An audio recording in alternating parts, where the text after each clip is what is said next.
මාධ්‍යවේදී හිතවතුනි අද දවසේදී අපි මේ මාධ්‍ය සාකච්ඡාව පවත්වනු ලබන්නේ Youth for Change සංවිධානයේ විදිහට මාධ්‍ය සාකච්ඡාව සඳහා සම්බන්ධ වෙනවා Youth for Change ජාතික කමිටුව නියෝජනය කරමින් රංජන් ජයතිලක සහෝදරයාත් මම ලහිරු වීරසේකර සංවිධායක ලේකම් Youth for Change සංවිධානයේ අද දවසේ අපි මේ මාධ්‍ය සාකච්ඡාව පවත්වන්නේ විශේෂයෙන් අපි දන්නවා ලංකාවේ ගංගා ආශ්‍රිතව වැලි ගොඩ දැමීම කියලා කියන්නේ පහුගිය කාලේ බරපතල විදිහේ සාකච්ඡාවට බඳුන් වෙච්ච මාතෘකාවක්. ඒක සාකච්ඡාවට බඳුන් වෙන්න හේතුව තමයි සාමාන්‍යයෙන් මේ වැලි ගොඩ දැමීමේ කාර්ය සිද්ධ කරද්දී මේ වැලි ගොඩ දැමීමේ කාර්යයට අදාළ යම් ක්‍රමවේදයක් තියෙනවා. ඒ ක්‍රමවේදය තමයි මේ ගංගා ආශ්‍රිතව වැලි තැම්පත් වීම. අවුරුද්දකට කොච්චර වැලි ප්‍රමාණයක් තැම්පත් වෙනවද? ඒ තැම්පත් වෙන වැලි වලින් පරිසරයට හානියක් නොවි මනුස්ස භාවිතයේ සඳහා මිනිසුන්ගේ භාවිතයේ සඳහා කොච්චර වැලි ප්‍රමාණයක් පාවිච්චියට ගත හැකිද කියන එක සාමාන්‍යයෙන් ගණනය කිරීමේ විද්‍යාත්මක ක්‍රමවේදයක් තියෙනවා. මේ ගංගාවල වැලි තැම්පත් වෙන වේගයක් තියෙනවා, ප්‍රමාණයක් තියෙනවා. ඒක ගණනය කළ හැකි. ඒ වගේම මේ පරිසරයට හානියක් නොවි මේ වැලි කොච්චර ප්‍රමාණයක් අතිරික්ත වැලි කොච්චර ප්‍රමාණයක් එළියට ගන්න පුළුවන්ද කියන එක ගැන සාමාන්‍යයෙන් මේ අදාළ ආයතන වලට ගණනය කිරීමේ හැකියාව තියෙනවා. නමුත් අපිට පහුගිය කාලෙම අහන්න හම්බෙච්ච එක තමයි ඒ කියන්නේ අපි අහන තරමක් ඇහුවේ වැලි ජාවාරම සම්බන්ධ ප්‍රවෘත්ති. ඒ කියන්නේ වැලි ජාවාරංකාරයෝ අරේ හරනවා, වැලි ජාවාරංකාරයෝ මෙහෙ හරනවා. ඒ නිසා ගංගාවලට මෙන්න මේ ප්‍රශ්න වෙලා තියෙනවා කියන එක තමයි අපි බරපතල විදිහේ පහුගිය කාලේ අපිට අහන්න හම්බෙච්ච සාකච්ඡාව තිබුණේ. විශේෂයෙන් ගත්තට පස්සේ පහුගිය අවුරුදු කීපය ඇතුළත ප්‍රධාන ලෙස මේකේ සාකච්ඡා වෙච්ච ගංගාවක් තමයි කළුගඟ කියලා කියන්නේ. කළුගඟෙත් අපි දන්නවා කළුතර දිස්ත්‍රික්කයේ ආශ්‍රිතව තියෙන මේ වැලි ගොඩ දැමීම සඳහා බලපත්‍ර නිකුත් කරලා ඒ වැලි ගොඩ දැමීම කිරීම සඳහා කරද්දී මේ කළුගඟට වෙලා තියෙන ප්‍රශ්නේ ඒ ආශ්‍රිතව පරිසර පද්ධතියට වෙලා තියෙන ප්‍රශ්නේ ඒක නිසා දැන් මේ ගොඩක් අය හිතනවා මේක පරිසර ප්‍රශ්නයක් පමණයි කියලා නෑ. මේ පරිසර පද්ධතියේ තමයි අපි ජීවත් වෙන්නේ. මේ ජනතාව ජීවත් වීම සිද්ධ වෙන්නේ මේ පරිසර පද්ධතිය ඇතුලේ. එහෙනම් මේ පරිසරයට හානියක් වෙනවා කියන එකේ ඊළඟ අවස්ථාව තමයි නිශ්චිතවම ඒක ජන ජීවිතයට මිනිස්සුන්ගේ ජීවිතවලට සතා සිව්පාවගේ ජීවිතවලට ඍජු බලපෑමක් එල්ල කරනවා කියන කාරණා. ඒ නිසා අපි මතු කරන ප්‍රධාන කාරණේ තමයි මෙතෙන්දී මේ වෙද්දී කළුගඟේ මේ ඊටාම අනවසරයෙන් විශේෂයෙන් ගත්තම වැලි ගොඩ දාන්න ඕන ප්‍රමාණයට වඩා නීති විරෝධී ලෙස වැලි ගොඩ දැමීම නිසා කළුගඟේ මට්ටම දැන් මුහුදු මට්ටමට වඩා පහළට ගිහිල්ලා තියෙනවා. මේක දැන් අවුරුදු කීපයක් තිස්සේ අකණ්ඩව ක්‍රමක්‍රමයෙන් මුහුදේ මට්ටමට වඩා කළුගඟේ මට්ටම පහළට යමින් තියෙනවා. මොකද්ද මේකේ ප්‍රතිඵලය? මේකේ ප්‍රතිඵලය තමයි කළුගඟ දිගේ ආපස්සට මුහුදු ජලය ගලාගෙන එනවා. දැන් මේ හරිනම් වෙන්නේ ගඟ යන්නේ මුහුදට.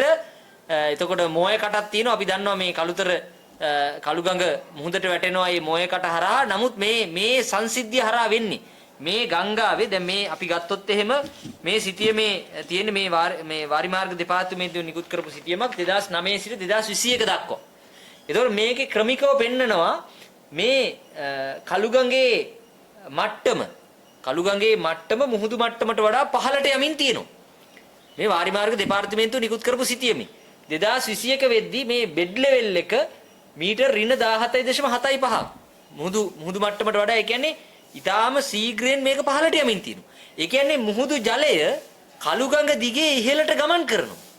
මොකද්ද මේකෙන් වෙන්නේ? දැනටත් තියෙනවා වාරිමාර්ග දෙපාර්තමේන්තුව සහ ජල සම්පාදන මණ්ඩලය බොහොම පැහැදිලිව කියනවා කෙත්තේන ජල පවිත්‍රාගාරයට ලුණු මිශ්‍රිත ජලය එමින් තියෙනවා. ඒක ප්‍රශ්නයක් වෙන නියමිතයි. ඒ කියන්නේ පානීය ජල පහසුකම් සැපයීම සඳහා මේ හරහා වෙන ප්‍රශ්නය කියලා කියන්නේ බරපතල ප්‍රශ්නයක්.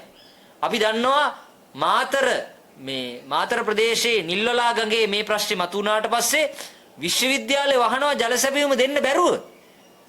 මේ කරදිය මිශ්‍ර වීම නිසා ජල පවිත්‍රාගාර වලට මේවා ඇවිල්ලා මේවා පිරිසුදු කරලා දෙන්න බැරිකම නිසා විශ්වවිද්‍යාලය වහනවා. දැන් කළුගඟේ මේ ප්‍රශ්නේ පහුගිය වසර ගණනාවක් තිස්සේ අකණ්ඩව සිද්ධ කරමින් යනවා. ඒ වගේම තමයි මෙතන තියෙනවා මේ කළුතර ප්‍රධාන මාර්ගය කියන්නේ කොළඹ ගාලුපාර අපි කියන ගාලුපාර කොළඹ දෙසට එන මේ ගාල්ලට යන ගාලුපාර කළුතරින් තියෙන ප්‍රධාන පාලම් දෙකක් තියෙනවා. මේ මහා මාර්ගයේ ප්‍රධාන වාහන යන පාර තියෙනවා, දුම්රිය මාර්ගේ තියෙනවා. මේ පාරවල් දෙකම හරහා මේ පාලම වැටිලා තියෙන ගඟ හරහා දූපතක් හරහා තමයි පාලම් දෙකම වැටිලා තියෙන්නේ. මේ පාලම් දෙකම වැටිලා තියෙන්නේ දූපතක් හරහා. මේ තියෙන්නේ ඔබට මේ දැනටත් Google එකේ කවුරු හරි සිටියම් බැලුවොත් මේක පේනවා සහ මේ කලුතර මේ ගාලු පාරේ යන කවුරු හරි මේක දන්නවා. මේ තියෙන්නේ මේ පාලම් දෙකම දුම්රිය මාර්ගය සහ මහා මාර්ගය දෙකම තියෙන්නේ මෙන්න මේ ඩෙල්ටා දූපත හරහා කියන්නේ. මේ සිටියමේ ඔබට පේනවා ඇති මේ ඩෙල්ටා දූපත මේ තියෙන ප්‍රමාණයට වඩා දැන් තියෙන ප්‍රමාණය මේ අඩු වෙලා තියෙන්නේ. මේ ඩෙල්ටා දූපත මේ ප්‍රමාණය අඩු වෙලා තියෙන්නේ. ඒතකොට ප්‍රශ්නේ තියෙන්නේ මේක මේ දූපත මෙහෙම ස්ථායීව තියනවා කියලා තමයි මේ පාලම් දෙකේ කණු මේ දූපත මත තියෙන්නේ. මේ ප්‍රධාන මාර්ග දෙකේම දුම්රිය මාර්ගය සහ ප්‍රධාන මාර්ගයේ දෙකේම ඉදි කරලා තියෙන පාලම් දෙක ඉදි කරලා තියෙන්නේ මේ ඩෙල්ටා දූපත ස්ථායීව තියනවා කියලා සලකලා. නමුත් දැන් මේ තියෙන ඔබට පේනවා ඇති මේක 2017 තිබුණු විදිය මේ තියෙන්නේ 2017 තියෙන්නේ මේ දූපත මෙහෙම තියෙනවා සම්පූර්ණ. නමුත් මෙන්න දැන් තියෙනවා මීටර් 100ක් විතර මේ දූපත සම්පූර්ණ කාදනයට ලක් වෙනවා. ඒ කියන්නේ මේ පාලම සහ දුම්රිය මාර්ගයේ මේ පාලම් දෙකම ප්‍රධාන මාර්ගයේ සහ දුම්රිය මාර්ගයේ දිවෙන පාලම් දෙකේම தත්ත්වය බරපතල විදිහේ අවදානමකට ලක් වෙලා තියෙනවා. ඒ වගේම තමයි 2017 අවුරුද්දේදී මේ විශේෂයෙන් අපි දන්නවා ගම් වතුර තත්ත්වයක් ආවට පස්සේ මේ මොයේ කට කපනවා. ගම් වතුර පාලනය කිරීම සඳහා මොයේ කට කපනවා. ඒතකොට ඒකට මේ මොයේ කට 2017 කැපුවට පස්සේ කැලීඩෝ වෙරළ තීරය නැවත ප්‍රතිනිර්මාණය වෙලා නැහැ. දැන් මේක මේ වෙරළ සංරක්ෂණ දෙපාර්තමේන්තුව දන්නවා කැලීඩෝ සාමාන්‍ය 2017 මේක කැපුවට පස්සේ 2017 මේක කපනවා මේක කැපුවට පස්සේ කැලීඩෝ වෙරළ තීරය සාමාන්‍යයෙන් ස්වභාවිකව ප්‍රතිනිර්මාණය වෙනවා. හැබැයි 2017 මේක කැපුවට පස්සේ දැන් මේ වෙනතුරු කැලීඩෝ වෙරළ තීරය නැවත ප්‍රතිනිර්මාණය වෙලා නැහැ. මෙන්න මේ සියල්ලට බලපාන සාධකයක් බවට පත් වෙලා තියෙනවා ඍජුව හෝ වක්‍රව මේ වැලිගොඩ දැමීම අසීමිතව සිද්ධ කිරීම. මේ වැලිගොඩ දැමීම අසීමිතව සිද්ධ කිරීම නිසා තමයි වැලිගොඩ දැමීම සාමාන්‍ය දෙයක්. වැලි තැම්පත් වෙනවා. ඒ වැලි මිනිස්සුන්ගේ ප්‍රයෝජනෙයි ගොඩනැගිලි ඉදි කිරීම ඇතුළු මේ විවිධ කාර්යයන් සඳහා වැලිගොඩ දැමීම කියන එක සාමාන්‍ය දෙයක්. ඒක ගැටලුවක් නෙවෙයි. ප්‍රශ්නේ තියෙන්නේ මේ පරිසර පද්ධතියේ සමතුලිතතාවයේ බිඳ වැටිලෙන ලෙස මේක කරාට පස්සේ අර අපි මුලින් කිව්වා වගේ මේක බලපාන්නේ පරිසර පද්ධතිය විතරක් නෙවෙයි. පානීය ජල අවශ්‍යතාවයේ සපුරා ගැනීම සඳහා බලපෑමක් එල්ල වෙනවා. ඒ වගේම තමයි මෙතන තියෙන මේ වෙරළ තීරයේ නිර්මාණය වීම සඳහා වැලි ඇවිල්ලා ඒක ප්‍රතිනිර්මාණය කිරීම සඳහා වෙච්ච දෙයට බාධාවක් වෙනවා. ඊට පස්සේ මෙතන තියෙන ප්‍රධාන ප්‍රශ්නේ තමයි මේ මාර්ග දෙකේම පාලම් දෙකම බරපතල විදි අවදානමට ලක් වෙලා තියෙනවා දැනට. මොකද මේ පාලම් වල පාදම තියෙන දූපතක. ඒතරේ දූපත කාදනය වීමත් එක්ක මේ පාදම් වලට මේක බලපානවා කියලා ඒ අදාළ ආයතන බොහොම පැහැදිලිව කියලා දෙනවා. දැන් මේකට අදාළ සාකච්ඡාවක් තිබුණා 2025 ජනවාරි මාසෙදී. ඒතර ජනවාරි 17 වෙනිදා තිබුණු මේ සාකච්ඡාවේදී මේ සිදුවීමට මේ පරිසර පද්ධතිය මේ මනුෂ්‍ය ජීවිතයට සම්බන්ධ සියලු ආයතන එක තැනක ඉඳලා මේක සාකච්ඡා කරනවා. ඔවුන්ගේ නිර්දේශ ලබා දෙනවා. දැන් මේ ආයතන වාරි මාර්ග දෙපාර්තමේන්තුව. ඊට පස්සේ ජාතික ජල සම්පාදන මණ්ඩලය. ඒ වගේම තමයි මධ්‍යම පරිසර අධිකාරිය. වෙරළ සංරක්ෂණ හා වෙරළ සම්පත් කළමනාකරණ දෙපාර්තමේන්තුව. ශ්‍රී ලංකා දුම්රිය සේවය මාර්ග සංවර්ධන අධිකාරිය. භූවිද්‍යා හා පතල් කැණීම් කාර්යාංශය. මම නැවත කියන්නම් මේ අදාළ ආයතන ටික. වාරි මාර්ග දෙපාර්තමේන්තුව, ජාතික ජල සම්පාදන මණ්ඩලය, මධ්‍යම පරිසර අධිකාරිය, වෙරළ සංරක්ෂණ හා වෙරළ සම්පත් කළමනාකරණ දෙපාර්තමේන්තුව, ශ්‍රී ලංකා දුම්රිය සේවය, මාර්ග සංවර්ධන අධිකාරිය, භූවිද්‍යා සමීක්ෂණ හා පතල් කැණීම් කාර්යාංශය. මේ ආයතන සියල්ලගේම නිර්දේශයේ බවට පත් වෙන්නේ මොකද්ද? මේ ආයතන සියල්ලම සාකච්ඡා කරලා තිනවා අඩුම ගානේ අවුරුද්දක කාලයක් මේ වැලි ගොඩ දැමීම වහාම නැවැත්විය යුතුයි. වහාම නැවැත්විය යුතුයි කියලා නිර්දේශ නිකුත් කරලා තියෙනවා. මොකද මේ தත්ත්වය නැවත මේ කළුගඟේ මේ විනාශ වෙච්ච කොටස නැවත ප්‍රතිනිර්මාණය කිරීම සඳහා වැඩපිළිවෙලක් අවශ්‍යයි. ඒක නිර්මාණය වෙනතුරු අඩුම ගානේ මෙන්න මෙච්චර කාලයකට මේ වැලි කැණීම් වැලි ගොඩ දැමීම් වහාම නතර කළ යුතුයි කියලා. බරපතලම කාරණේ තමයි ගිය අවුරුද්දේ දෙසැම්බර් 31 වෙද්දී මේ ලබා දීලා තියෙන බලපත්‍ර සියල්ලේම කාලේ ඉක්ුත් වෙලා තියෙනවා. ඒ කියන්නේ මේ බලපත්‍ර එකක්වත් මේ වෙද්දී වැලි ගොඩ දැමීම සඳහා වළංගු බලපත්‍ර නෙවෙයි. මේවා දැනට අපි මේ ගංගා වැලි කැණීම් සඳහා බලපත්‍ර ලබා දීලා තියෙනවා. ඇත්තටම කළුගඟේ 195ක් ඊට ආශ්‍රිතව තියෙන කුඩා ගඟ 41ක් කුකුලේ ගඟ 9ක් මගුරු ගඟ 9ක් බෙන්තර ගඟ 12ක් පැලන් ගඟ 2ක් විදියට. ඒ කියන්නේ කළු මේ බලපත්‍ර විශාල ප්‍රමාණයක් මේ වෙද්දි නිකුත් කරලා තියෙනවා. මේකේ ගත්තට පස්සේ අපි කියනවා කළුතර දිස්ත්‍රික්කයේ තුල 2024 7:31 වෙද්දි ප්‍රාදේශීය ලේකම් කොට්ටාශ මට්ටමින් ගත්තට පස්සේ කළුතර 32ක්, දොඩංගොඩ 47ක්, මිල්ලණිය 62ක්, මදුරාවල 39ක්, බුලත් සිංහල 42ක්, ඉංගිරියේ 15ක්, වතුගම 1ක්, පාලින්දනුවර 18ක්, වලල්ලාවිට 12ක් එකතුව තියෙනවා 268ක් බලපත්‍ර. බලපත්‍ර 268ක් මේ ප්‍රාදේශීය ලේකම් කොට්ටාශ ආශ්‍රිතව ලබා දීලා තියෙනවා. එතකොට ප්‍රශ්නේ තියෙන්නේ මේ වගේ කැණීම් මේ කළුගඟ ආශ්‍රිතව සිද්ධ කරන කැණීම් වල කාලය අවසන් වෙලා තිනෝ මේ විදිහ. අපි බොහොම වගකීමෙන් කියනවා කාලය අවසන් වෙලා තියෙද්දි මේ පරිසර අවදානමත් බරපතල විදියට තියෙද්දි මේ වෙද්දිත් කළුගඟ ආශ්‍රිතව කළුතර දිස්ත්‍රික්කයේ වැලි ගොඩ දැමීමේ කටයුතු සිද්ධ වෙනවා. මේක තමයි මෙතන තියෙන බරපතලම කාරණය. ඒ කියන්නේ මේ වැලි ගොඩ දැමීම් කටයුතු බලපත්‍ර අහෝසි වෙලා තියෙද්දි ඒ වගේම තමයි එතනින් එහාට ගිහිල්ලා මේ පරිසර හානිය සම්බන්ධයෙන් මේ ආයතන සියල්ල එකතු වෙලා ගත්ත සාකච්ඡාවේදී නිර්දේශ නිකුත් කරලා තියෙද්දි වහාම මේ වැලි ගොඩ දැමීම් නවත්තන්න කියලා දැනටත් මේ වැලි ගොඩ දැමීමේ කටයුතු සිද්ධ කරමින් යනවා. එහෙනම් කවුද මේවා කරන්නේ? මේවා කරන්න මේ ආයතන වලට තියෙන බලය, මේවා නවත්තන්න මේ ආයතන වලට තියෙන බලයටත් වඩා එහා ගිහිල්ලා කවුද මේක කරන්නේ? ඒ වගේම තමයි මේ බලපත්‍ර දැන් මේ ගොඩක් බලපත්‍ර අරන් තියෙන්නේ තනි කෙනානේ ගන්න ගොඩක් වෙලාවට. වැලි කැණීම් සදා බලපත්‍ර ගන්න තනි කෙනා. හැබැයි මෙතන ජාවාරම කරන්නේ කොහොමද? ජාවාරම කරන්නේ මේ තනි කෙනා ගත්ත බලපත්‍ර අර මහා පරිමාණ වැලි ජාවාරම්කාරයෝ ඉන්නවා. මේ ජාවාරම්කාරයෝ මේ බලපත්‍ර කීපයක් Tamanගේ සන්තකයට ගන්නවා. මේ බලපත්‍ර ඇත්තටම විකුණනවා. ඒ විකුණන ඒවා ගන්නේ මේ පොඩි මේවා ගොඩ දාන අය නෙවෙයි. මහා පරිමාණ ජාවාරම්කාරයෝ මේ බලපත්‍ර කීපයක් Tamanගේ සන්තකයට ගන්නව මුදල් වේදම් කරලා. ඊට පස්සේ ඒගොල්ලෝ මහා පරිමාණයෙන් මේ වැඩේ කරනවා. ඒකට මෙතන නිශ්චිතවම එහෙනම් මේක නවත්තන්න බැරි මට්ටමේ ජාවාරමක් බවට පත් වෙලා තියෙනවා. ඒකෙන් කවුද අන්තිමට වන්දි ගෙවන්නේ? මේගොල්ලෝ මේ හොරෙන් වැලි ජාවාරම කරලා විශාල මුදලක් හම්බ කරද්දී අවසානයේදී මේකෙන් පානීය ජල අවශ්‍යතාවයට ඒ වගේම තමයි අපි අර පෙන්නපු විදිහටම මේ මාර්ග පද්ධතියට, පරිසර පද්ධතියට, ජන ජීවිතයට බරපතල විදිහේ ප්‍රශ්නයක් එන්න නියමිතව තියෙනවා. දැනටත් මේ ප්‍රශ්නේ එමින් තියෙනවා. කළුගඟේ මට්ටම මුහුදු මට්ටමට වඩා පහළට යමින් තියෙනවා. අර දූපතේ ඩෙල්ටා දූපතේ කාදනයට ලක් වෙමින් තියෙනවා. මාර්ගයේ කාදනයට ලක් වෙමින් තියෙනවා. ඒ නිසා ප්‍රශ්නේ තියෙන්නේ මෙතන අපි මතු කරන ප්‍රධාන ප්‍රශ්නේ තමයි මේ බලපත්‍ර නිකුත් කිරීම සිද්ධ කරන්නේ භූවිද්‍යා සමීක්ෂණ හා පතල් ගැනීම කාර්යාංශය. අපි බොහොම පැහැදිලිව පහුගිය මාධ්‍ය සාකච්ඡාවකදී එළිදරව් කරා භූවිද්‍යා සමීක්ෂණ හා පතල් ගැනීම කාර්යාංශය බලපත්‍ර නිකුත් කිරීමේ ක්‍රමවේදය විනිවිද භාවයකින් තොරයි කියලා ආපු නඩු තීන්දුවක් තියෙනවා. දැන් මේ නඩු තීන්දුවක් තියෙද්දි ඒකට විධිමත් වැඩපිළිවෙලක් හදන්නේ නැතුව තමයි මේ බලපත්‍ර නිකුත් කිරීමේ කාර්යය සිද්ධ කරලා තියෙන්නේ. එහෙනම් අපි අහන්නේ එවැනි ආයතනයක් කරා බලපත්‍ර නිකුත් කරලා බරපතල විදිහේ පරිසර හානියක් වෙනකල් මේ ඔක්කොමලා බලාගෙන ඉඳලා ඒ ආයතන දැන් සියල්ලම එකතු වෙලා කියද්දි මේක නවත්තන්න කියලා මේක කරගෙන යන జగත කවුද? මේක කරගෙන යන ඉහළ බලයේ තියෙන වැලි ජාවාරම්කාරයා කවුද? ප්‍රශ්නේ තියෙන්නේ පරිසර අමාත්‍යාංශයේ මේකට නිහඬයි.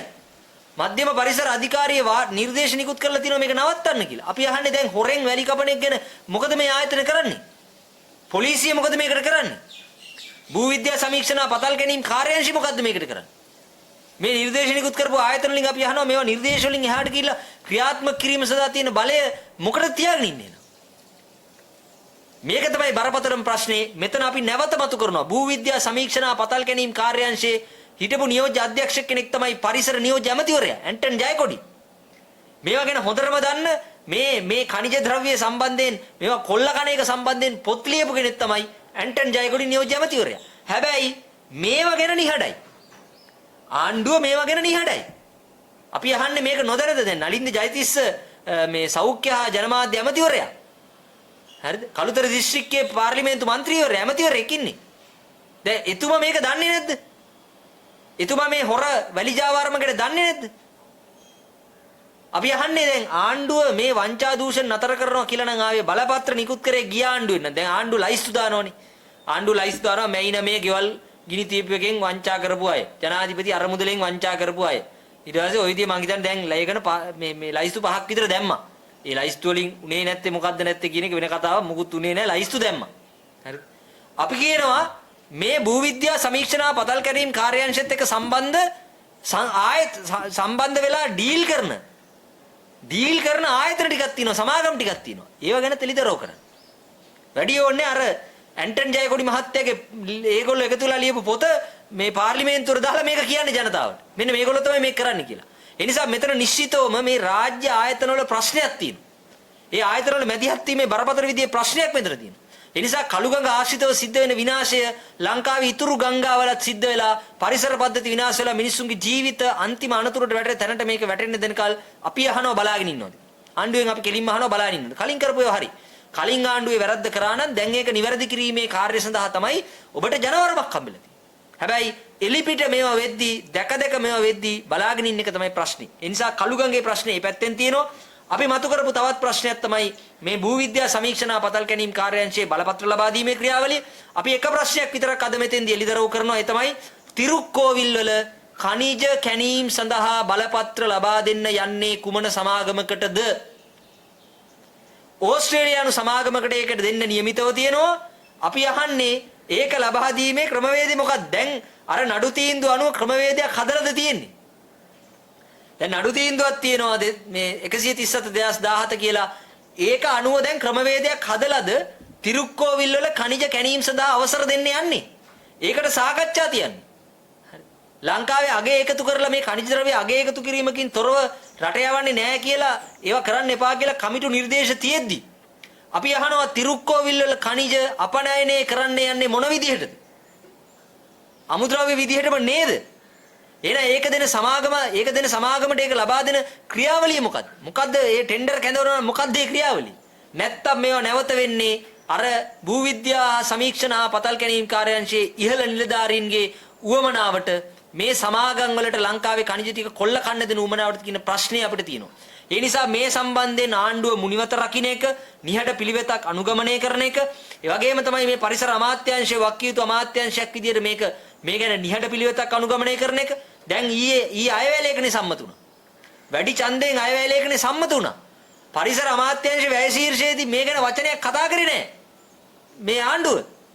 මොකක්ද එතකොට තියෙන ඩීල් එක? අපිට තියෙන ප්‍රශ්නේ ඒක. එහෙනම් අපි නිශ්චිතව මතු කරනවා මේ අයවැය ලේඛන හම්බෙලා සතුටු වෙනවා වගේම තමයි අයවැය ලේඛන සම්මත කළා සතුටු වෙනවා වගේම තමයි ආණ්ඩුව කියපු වංචා දූෂණ නවත්තන්න වළක්වන්න කටයුතු කරනවා කියපකේ ප්‍රමුඛ එකක් තමයි මේ අපි මතු කරපු කාරණේ. මේක ජන ජීවිතයට සම්බන්ධයි. මේ හා සම්බන්ධව ඊළඟ ප්‍රශ්නයක් අපි මතු කරනවා. ඒ තමයි මේ වැලි ගොඩ දැමීම ආශ්‍රිතව සේවය කරන අයගේ ඒ ශ්‍රමයේ සපයන අයගේ රැකියාව සම්බන්ධ ප්‍රශ්න. මම හිතනවා අපි හිතනවා මේකත් බරපතල ප්‍රශ්නයක්. මොකද මේ කැණීම් බලපත්‍ර අහෝසි කරපු ගමන් මෙතන මේ වැලි තොටුපොළවල් වල වැඩ කරන ඒ වැඩේ ලේසි වැඩක් නෙවෙයි.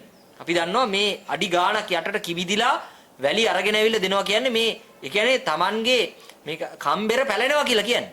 ඒ තරම් දුෂ්කර කාර්යයක් මේ මිනිස්සු කරනවා. හැබැයි මේ වැලි ජාවාරම්කාරයෝ මේ මිනිස්සුන්ගේ ජීවිතත් අනතුරට දාලා මේ වැඩේ කරද්දී ආණ්ඩුවට වගකීමක් තියෙනවා. අදාළ ආයතන වලට බලධාරීන්ට වගකීමක් තියෙනවා. අර මිනිස්සුන්ගේ රස්සාව නැති වෙලා මේ මිනිස්සු අනාථ අසරණ වුණාට පස්සෙත් ජාවාරම්කාරයෝ වෙනුවෙන් වැඩ කරන එක නවත්තන්න නම් මේ මිනිස්සුන්ගේ ජීවිත සුරක්ෂිත කිරීම සඳහා වැඩපිළිවෙලක් ඕන. දැන් ආණ්ඩුවක් තියෙන ඒකටනේ. ආණ්ඩුව කියනවා නම් රස්සා නැති වෙනවා කට්ටියගේ ඒ හින්දා වැලි කැණීම් කරන්න වෙනවා කියලා. මං කියන්නේ වැලි ගොඩ දාන මිනිස්සයාගේ ඉඳලා සියලු දෙනාගේ ජීවිත අනතුරට දාන වැඩේනේ කරන්නේ. ඒක කරන්නේ අර වැලි ජාවාරම්කාරයන්ගේ උවමනාවට නම් මං කියන්නේ ආණ්ඩුව මොකටද? අපි අහන්නේ ආණ්ඩුව මොකටද එහෙම?